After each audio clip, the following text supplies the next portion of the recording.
Sound of silence.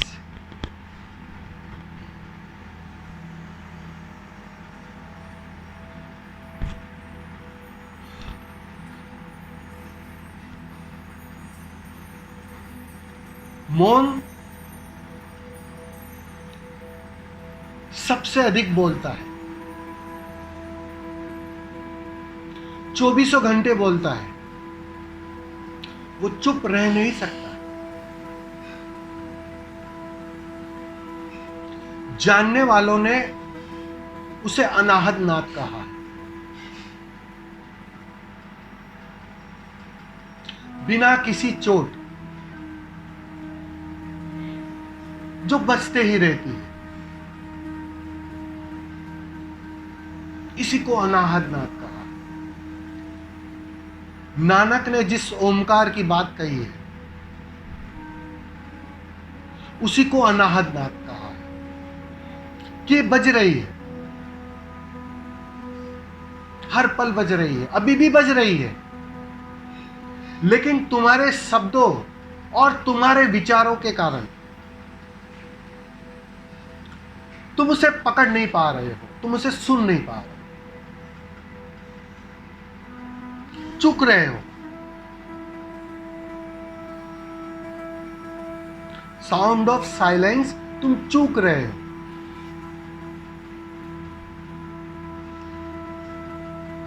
वो सुनाई तब देगी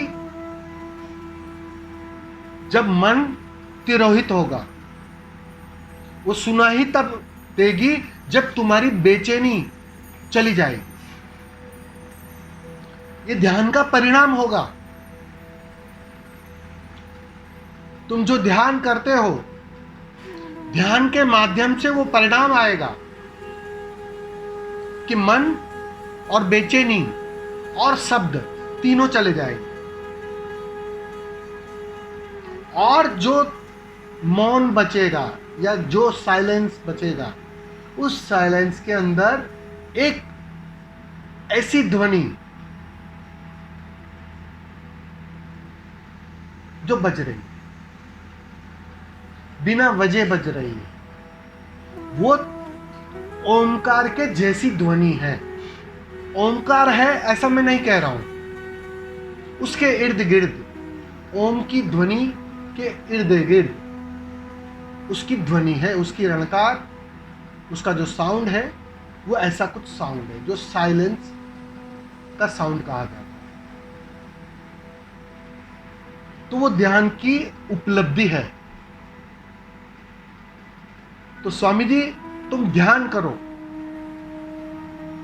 इसकी चिंता ना लो, वो तो परिणाम में आएगा। इतने तुम ठहर जाओगे, इतने तुम शांत हो जाओगे कि अब वह ध्वनि भी तुम्हारी पकड़ में आने लगे, जो अभी भी बज रही है, हर पल बज रही है। उसे पकड़ने के चक्कर में मत पड़ना